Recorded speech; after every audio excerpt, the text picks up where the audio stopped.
2020 was an absolutely insane year, especially for cryptocurrency. And if you've followed this channel for a while, you know it's been an epic year for BitBoy Crypto. So we now have hit 200,000 subscribers. We started the year with 12K. While we're known for being the hardest working channel in cryptocurrency, the fact is we exploded because Bitcoin exploded, along with several other coins.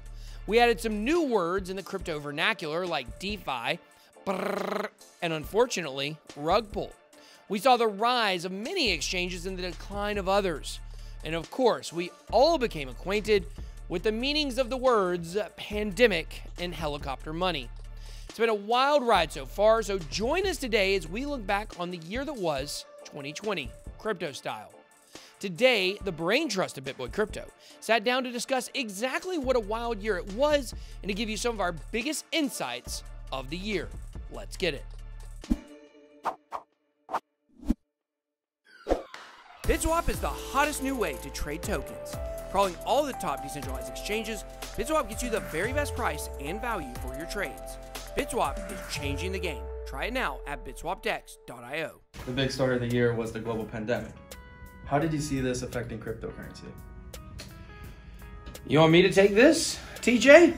I mean, obviously it affected it in a lot of different ways. I would say it sped up the timeline by like probably close to 10 years in the sense of a lot of these projects that we thought, you know, it'll take time for things to get going, you know, adoption's gonna come along. Even with tech products like Zoom, e-commerce, shopping online, like we saw all that jump forward 10 years, and I think it's the same thing with emerging technologies. Virtual reality got jumped forward 10 years. Blockchain tech got jumped forward 10 years.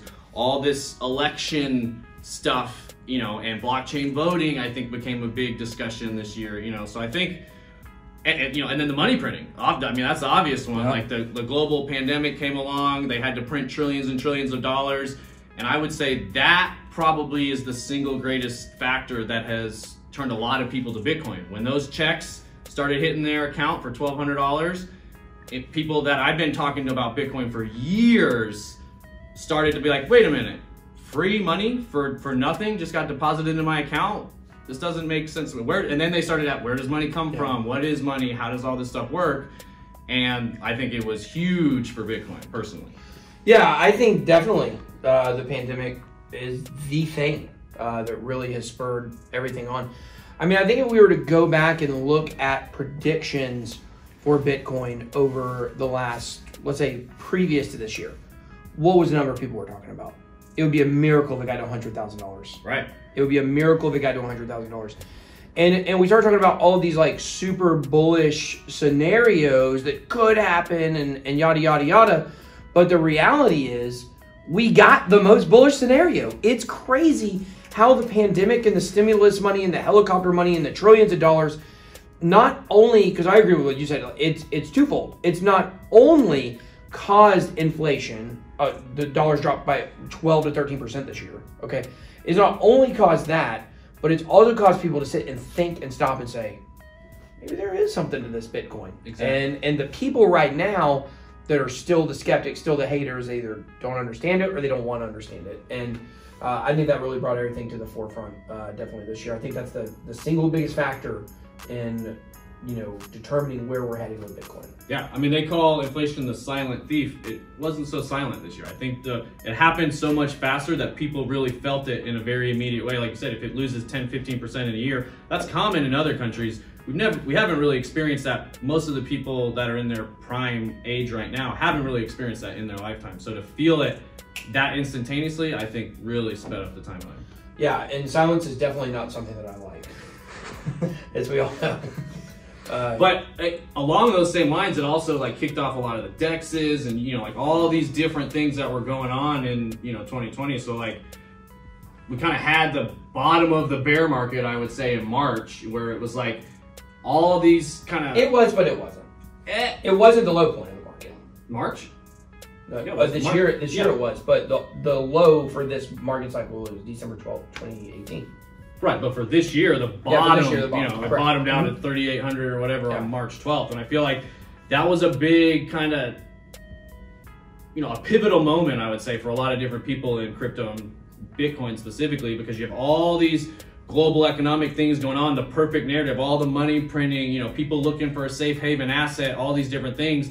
And then Bitcoin crashed, gold crashed, the stock market crashed. And so we're saying like, oh, all these money that's supposed to be flowing out of the stock market into gold, into Bitcoin, like this was supposed to be it. And then it wasn't doing it. It was going down. And I think people saw, though, it just took time. And then it bounced harder. And then since then, gold and Bitcoin has crushed everything else. But that was a really pivotal turning point, I think.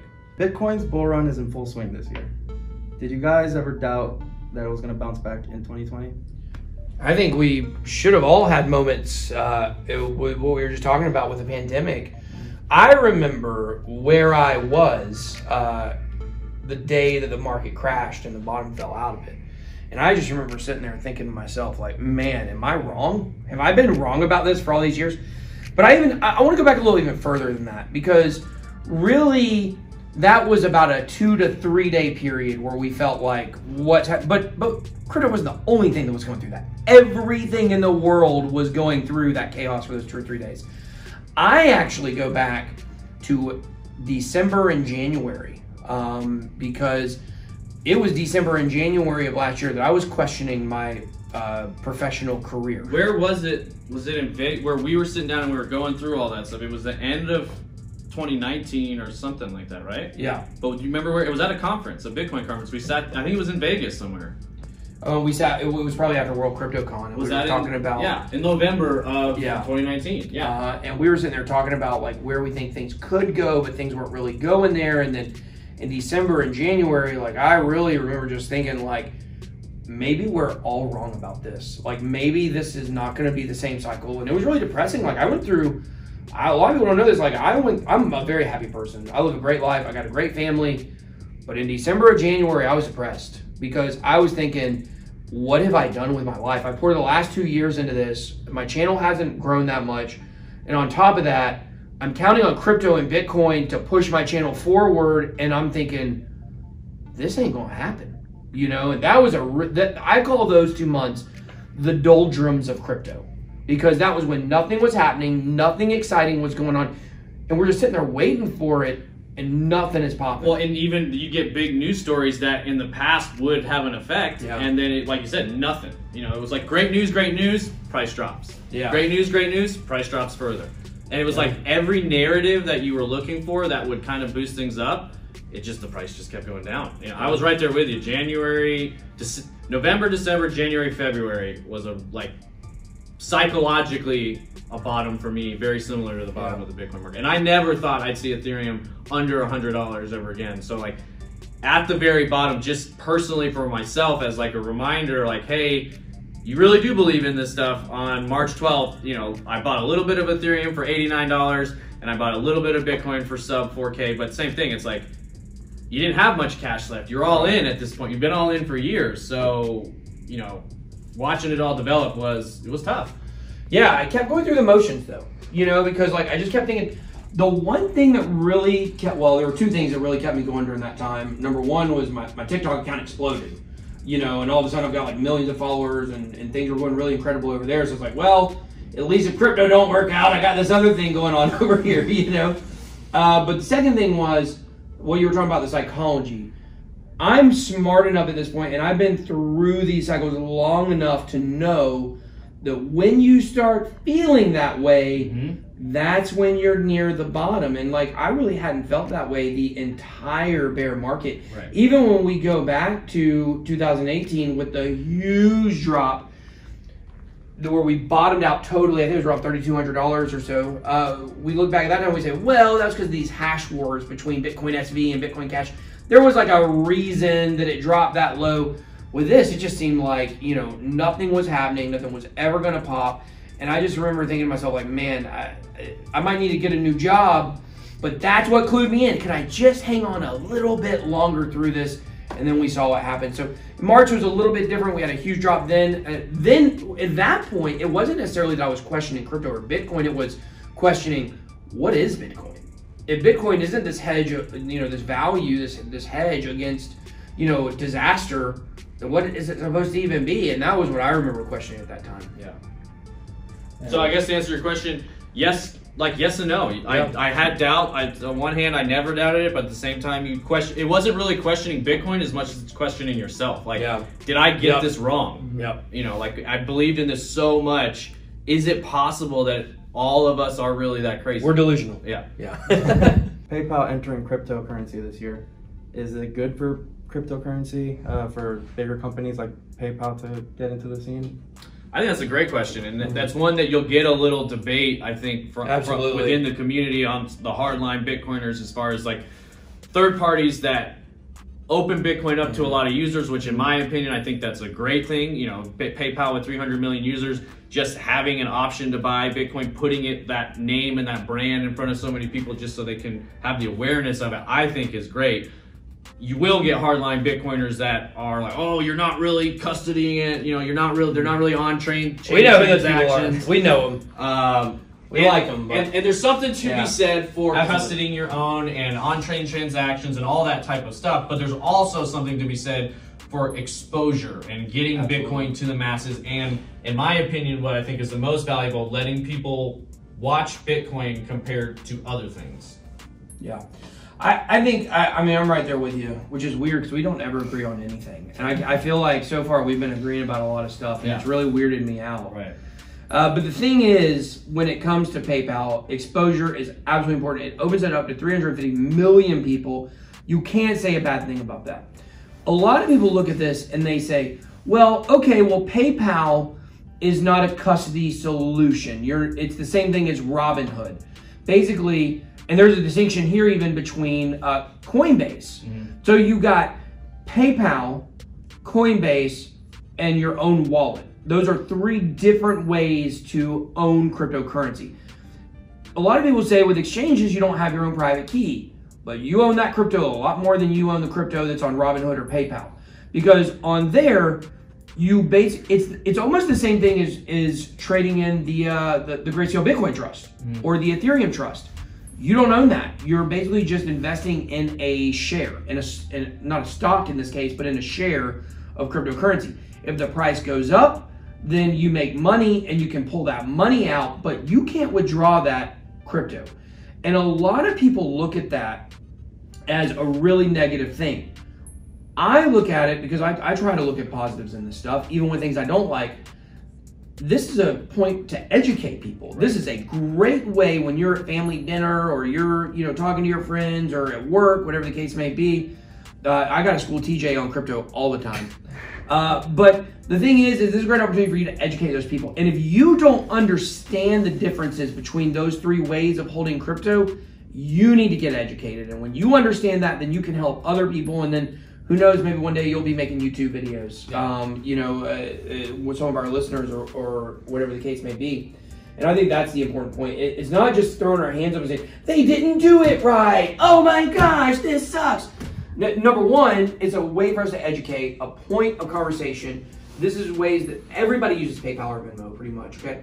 Number two, they do say that eventually they will have, ways for people to send crypto. Well, and that's where I was going with a lot of this stuff I wanted to say is like for many people, at least in my experience, people that I've helped get involved, it's a journey. So there's very few people that want to start off, throw a lot of money into where they own it themselves. They're writing down the private key. It's their custody. Almost everybody I know starts on Coinbase and then they get a little exposure to it. They start getting involved. Then they realize, oh, wait a minute, I want to custody this myself. And so I help them create a self-custody wallet, move their funds off of Coinbase, and go through the trade-offs of like being your own ownership and self-custody versus having a third party do it for you. And some people would rather trust a third party than trust themselves. And that is a personal choice that everybody has to make for themselves. Obviously, I lean towards self-ownership, but people can do whatever they want. Yeah, and I think, like you said, it's a journey. And for people that I've talked to, like, I've really learned that Grayscale Bitcoin Trust is a great way to get people who wouldn't get into crypto because they know how to invest in stocks and they know how that works. They can get it pretty easily, and then they start seeing the returns. And then they want to those conversations like, okay, but like, how do I actually invest in crypto? What's the difference? Exactly. And that's how you kind of help people. And let's be honest, like the big money, as far as what's in the United States right now, is held by boomers. And most boomers the majority of their wealth is in an IRA, 401k, something like that, where they can't just go buy something on Coinbase, but they can get some exposure to the Grayscale Trust through their IRA. And then, like you said, it starts that conversation, and then they go down the rabbit hole just like the rest of us. Absolutely. And I love the fact that you said to be honest, because everything TJ says is lies. That's not true. Okay. CBDC is a big buzzword this year. What do you guys think? Yeah, that's a big one. Go ahead. I know you have a lot of opinions on this. Yeah, well, first of all, the big news around this year is the digital yuan, and kind of I think the backstory that people aren't seeing is the race behind the scenes for other countries to develop their own CBDCs, which of course stands for centralized bank digital currencies. So the United States is working on this digital dollar. Now, are they teaming up with Coinbase or private sector? They said they've opened to that. We don't really know the details yet, but we do know there was a bill, there was a section of the Earn It Act that got removed that talked about the creation of a digital dollar for making the helicopter money easier to hand out. True airdrops, if you will. So there's a lot of other countries. Europe is working on their own. For the euro, you've got the British are working on their own. UK, I don't ever know what to call those people. I just call them the followers of Mr. Bean. That's all I know them as, okay? Or I'm sorry, the followers of Mr. Bean. So, you got a lot of these other places that are working on these digital currencies. And the thing I found to be the most interesting is that so far, the testing and experimenting of the digital yuan in China has been a huge flop.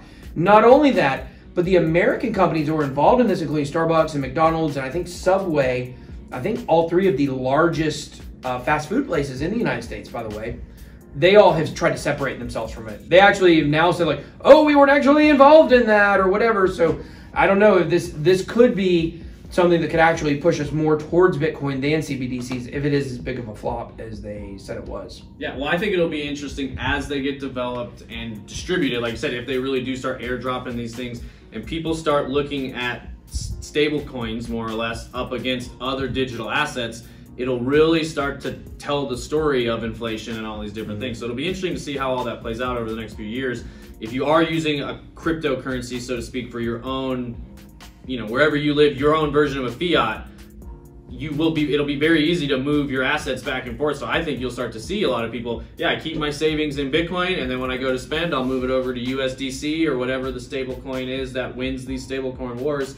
And that is a big thing too that we saw happen, is it's a battle for kind of stable coin supremacy, because whoever can establish themselves as the go-to stable coin will have an enormous amount of transactional data value that they can use for a variety of different things, which will also be interesting to see how that plays out over the next 10 years. Yeah, what about the dark horse in that though, which is Libra? Yeah, Libra is a lot of people are thinking that Libra could possibly have the stable coin, because the big thing was, if you remember, Libra was a story in 2019 when Facebook came out with that, but apparently the thing that all that hinged on, that the government was trying to shut down Libra over, was because the coin was going to be pegged to a basket of world assets instead of just the dollar. And so now they're actually saying Libra could launch in January with a slightly different name, still by the Libra Foundation, but it would be one asset pegged to one coin. So you would have a Euro Libra, you would have a US dollar Libra, you'd have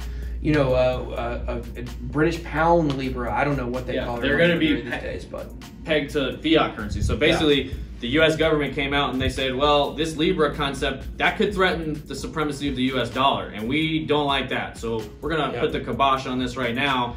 And then, like you said, ironically, they come back a few months later and say, oh, now we can launch, but it's only going to be pegged to the dollar. And again, for that same reason, I think it will be interesting to see, people will see whatever their stable coin of choice is gradually lose value over time because of all the printing that's going on. So it'll be again another way to expose people to cryptocurrencies and kind of start the discussion and start the question, what is money, how does it get its value, why does it maintain its value, etc. Yeah. We saw DeFi blow up this year. What were some of the effects on crypto? Go ahead, that's a lot. You experienced that. Yeah, so much. We lived the DeFi craze here. We had all kinds of altcoins that were blowing up. I got rug pull scammed a couple times, big myself, lost $40,000 in one trade, or maybe it was 50, don't even remember what it was.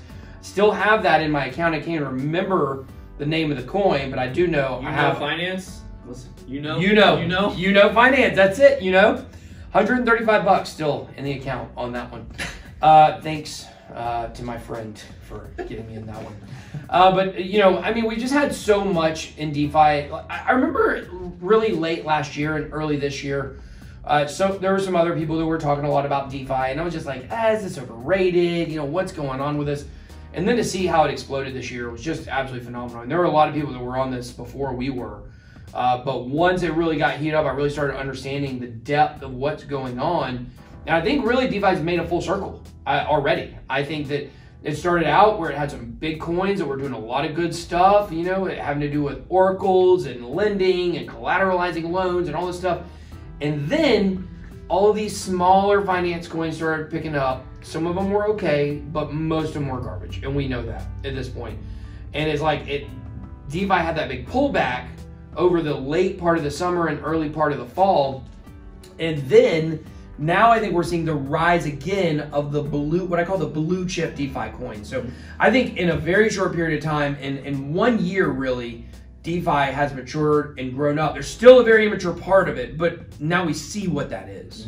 Well, and it really kind of got everything going again. In a lot of ways, it's what pulled me back in, where, like you said, at the beginning of the year, there was no narrative, nothing was going on. It was just dead. It just felt dead. And then all of a sudden, hey, we've got these DeFi coins that are popping off, and Uniswap popped up out of nowhere. And you got all the, somebody came up, like the decentralized exchange problem more or less seemed like it was so far away from getting solved. They're like, yeah, you've got these DEXs, but you can't, there's so much, you can't get any liquidity, like great, your coin pumps, but you can't sell it anywhere. So it's going to be a long time before we really see DEXs. And then somebody came up with the yield farming concept and really solved the problem of liquidity on DEXs, and then created this whole new yield farming craze. And it got people excited about crypto again because something was happening, things were popping off, people were talking about stuff. And in a lot of ways, like that's kind of what pulled me back in. About, oh man, I need to get up to speed on Uniswap. I need to figure out how to be doing some of these trades and all that kind of stuff, because this was early summer, April, May, June, and then the halving obviously happened. And as DeFi was kind of having its pullback, then the real Bitcoin cycle kicked off, and then we're off to the races again. Yeah, I think really, that's a lot to do with why Bitcoin, as much as it's pumped ahead and outperformed everything at this point in this bull market since September, there hasn't been as much like rah for Bitcoin specifically as I thought there would be. And I think that's because a lot of people that would have just gotten absolutely wrecked by holding on to altcoins, they were getting into those finance coins and they were making money during that time, and that got them excited enough. So when it popped, now all of a sudden, boom, Bitcoin goes up. But I would say to me, the most shocking thing though was just the rise of the DEX. I couldn't believe, I would have said DEXs were years away from being able to be actually used. Because you being in crypto for a while, I know the stuff you were just talking about, a lot of it was from experience. Right. Because we've used decentralized exchange before for like really obscure coins that you wanted to get in, like in 2018 or 2019, you're like, this thing sucks. Yeah, user experience was horrible. Yeah. None of them worked. And so to see that in just a year it take over, like that blew me away. And of course, kind of as I mentioned earlier, the rug pull scam. That's a brand new kind of scam that just seemed to hit everybody out of nowhere. The upside and the downside of decentralized finance. There's a lot of great things of having open access and no borders and all those things, but there's a lot of downsides to that coin too. Yeah. Because if anybody can play, that means there's going to be a lot of scammers out there. Yeah, and I think not just decentralized finance, decentralization in general. Yeah, it's not a zero-sum game. Decentralization is a continuum. Yeah. There's nothing in the world that's 100% decentralized. Like that's just not a thing. Somebody had to come up with the idea to make maxis. Don't tell the maxis. Don't tell the maxis that. Satoshi had a centralized idea of how he wanted it to work. In the beginning, he mined a lot of the Bitcoin. A lot of people say if he's still around, like he would control enough to make it centralized in some way. So the point is that there is a level of decentralization. I think what we're seeing is like you said, the goods and the bad, the positives and the negatives when it comes to decentralization. Another thing that happened with DeFi was the NFT craze that kind of hit everybody out of nowhere. And I thought that was something that we've obviously jumped on. We sold a lot of NFTs, still making NFTs, looking at other platforms. But do you think that that was really like just a very short craze of NFTs where people were crazy about them for a little bit? Or do you think that that's going to be something cyclical where people are going to once again get excited about that kind of thing? I think it's both. I think a lot of people see where NFTs are going and how important they're going to be for things to get incorporated into crypto and blockchain, and how NFTs in gaming can really expose a lot of people to different types of digital ownership. And so you got really excited, and like we were talking about, a lot of people were bored, you know, so we had these DeFi coins popping off, so people had some extra money to play with, you know, and people are excited about what NFTs could be. And so, like you said, there was this big craze, and then it all kind of died down because I think a lot of people realize NFTs are a little bit further out than where, you know, before we really see them hit their stride, it's going to take a little bit more time. So I think, yes, it was a craze temporarily. Yes, it will die down for a while, but it will rise again and they'll have their heyday. I don't know if it's going to be in 2021. I don't know if it's going to be, it might be closer to the beginning of the next cycle, like 2024-ish, probably something like that. But I really do think NFTs and gaming will be a mainstream adoption point for many, many people. Well, I think you just said it all. I mean, NFTs are not going, like, the crypto community is small. Right. It is a drop in the bucket. And really to be able to like forecast how, you know, popular this NFT market will get based on the small amount of people in crypto, like, it doesn't make sense. That rarity, like if you think about baseball cards, for instance, let's say you have a pack of upper deck cards or whatever the case may be, and you have, you know, one of those cards that is, you know, has 10 of them. Like there's 10, right? 10 specific cards of one print. That's amazing. Like let's say it's a Freddie Freeman BitBoy combo baseball card. Okay, it's me in the background holding up a Freddie Freeman sign for the Braves. If you take those cards and you only, like let's say you are upper deck and you like go into the smallest town in America and you say, hey, here are these cards, but you don't sell them anywhere else. Well, there's 10 of those cards, but they're all in a very small location. Whereas if you expose the entire country to those 10 cards, now they're extremely valuable. And I think that's really the problem with NFTs right now, is that there just isn't enough exposure by the masses. But once that comes in and the gaming comes in, and then we gotta ask ourselves a question like, are the NFTs that we've been not making here specifically on the channel, but NFTs that we've been making in cryptocurrency, like, are these the kind of NFTs that are going to get adopted? You took the words right out of my mouth, because I think the answer is no in a lot of different ways. I think when we see it, it's going to be when people are owning NFTs and buying NFTs and trading NFTs that have no idea that they're NFTs. They don't even know what the word NFT stands for. And when I think the user experience is kind of back where the DEXs were, like we were just talking about, and they haven't had their big moment of like a big solve of like, this is the killer app for NFTs, or this is the killer way to use them, trade them, apply them, and it will. That's still coming. I think we'll see that just like we did with DEXs this year. We'll see that with NFTs in the future. Well, the year ended with a bang with the SEC suing Ripple and XRP. Sure did. What do you think will happen to XRP from here on out?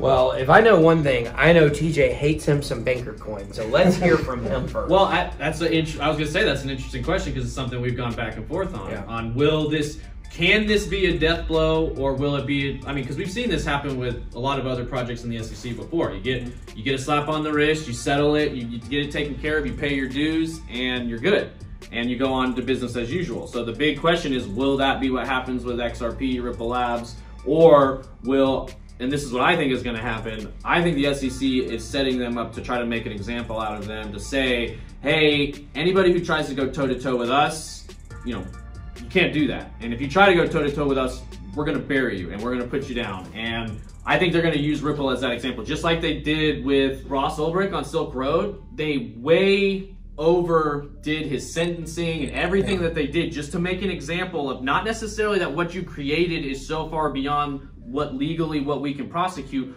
We just want to make an example out of this guy to deter other people from doing the same thing in the future, because we don't want to have to deal with that. And I think a lot of that is what's happening with Ripple Labs, XRP. They tried to give the big FU to the SEC and say, no, you can't shut us down. We're too big to be stopped. And they said, too centralized. Yeah, well, we'll show you who's too big to be stopped, and it's the United States government. And so I think they're going to try to drive it all the way down. Will they succeed?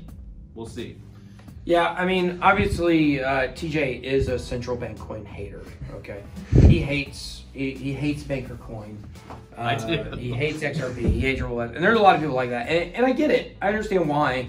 I've just never been super negative on it. I mean, I know the things that are not great about it for sure. I've never been super pro XRP. I've never been super anti XRP. So for me, like really looking at this just through precedent on what the SEC has done before, I mean, I tend to agree with you that that's what they want to do.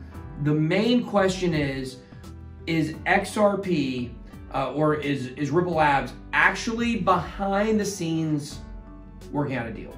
That's what it boils down to. Yeah. If they're just posturing, you know, that happens all the time in court, all the time in lawsuits, all the time to the government. People posture, but really they're like backdoor signing the deal, trying to get this thing done. So I think that's probably what's happening. If Ripple and Brad Garlinghouse and Chris Larson are dumb enough to go toe to toe with the government, who has never lost, it's undefeated in the United States, then they're just going to get everything they deserve. And the XRP holders, unfortunately, are going to get, you know, really bit hard by that situation. So, but I think something to think about here is what are the larger implications for crypto from this? As far as like precedent, or what do you mean? I mean, just like what we know what's going to happen with Ripple. Either they're going to get death penalty, Or they're going to settle. they're going to settle. They're not going to win. So they're either going to get death penalty or they're going to settle. Like after all the dust clears from this, what does this mean for crypto going forward? Well, I think it's a really positive thing in a lot of ways because we're actually starting to get. Well, you hate XRP, so you get. Well, no. I just think it's good to be starting to get regulatory clarity. Like this is something Voorhees and a lot of big voices in the space have been calling for a long time because there's a lot of big, smart money institutional players that want to get involved, and they're just waiting on the sidelines until they get the green lights because they don't want to be dealing with the U.S. government a couple of years from now. So, you know, when they came out and kind of greenlit Bitcoin and Ethereum, that made it possible for people like Grayscale to create Bitcoin Trust, Ethereum Grayscale Trust, and start letting people get institutional exposure to it without fear of it coming backlash and catching up with them a couple of years later. So I think this is the same thing. Now we're starting to get some legal precedent that we can point back to. You know, we've got Tezos cleared out, we've got Bitcoin cleared out, we've got Ethereum cleared out. We'll know one way or the other on XRP here pretty soon, and then eventually I think this starts to establish the framework for this kind of mega bull run catalyst that we need for the wealth of the world to really start going into these projects. I think this is going to discourage a lot of people from creating tokens. I think so too. I think, you know, it's almost like Ripple's taking one for the team here. They're not doing it on purpose. They ain't team players unless it's their own team, okay? But I think they're really taking one for the team here because whatever happens with this lawsuit and this settlement is going to set the precedent for how a lot of these future projects that are going to get in trouble from the SEC are going to deal with it. And we've got some we've talked about internally that we think are kind of next. Kind of hesitant to say it because I don't want people to think we're funding their coins or whatever, but there are some that do seem to fit a very similar narrative to XRP, the way it was launched. And so what I think this is going to do is this is going to scare off a lot of people, especially in the United States, from launching any coins during this bull run. And I don't think the timing is coincidental. I think that you know, the government's going after Ripple during this crazy explosive bull run. They're going to prevent them from being able to reap all the gains. And then also, this is the warning bell to all the people that are like, we want to launch this, we want to do this, we want to do this. Like, and what it's going to leave is a lot of the projects that are already around that are not clear cash grabs, they're not clear scams, they're not clear Ponzi's, yada, yada, yada. They're going to get grandfathered in, a lot of them, as long as they didn't do exactly what XRP, you know, what Ripple did. So I think that's going to have a big reverberating effect on the space. That's a good description of it. It's a good shot across the bow, warning shot, whatever, that shows we know what's going on here. You know, and so like if you continue to perpetuate these types of manipulation, pump and dump at this scale, we're coming after you. And I think that's really what they're doing with XRP. Yeah, yeah, that's a good point. Okay, well, let me ask you a question, TJ. Okay. The last question. Okay. Give me one image in your mind from 2020. Fireworks. Boom. Love it. Love it. What about you? My face. Of course. Couldn't be anything else. Nope. Guys, let us know what you thought about this video. We thought it was really cool to talk about 2020 in just an authentic way because it was a year like no other. I want to get our real thoughts about it, not get it scripted or anything like that. Let us know if you like more of these loose-styled conversational videos. We'd love to do more of them if it's something you guys are interested in. Hey, 2020, that's a wrap. That's all I got. Be blessed. BitBoy out.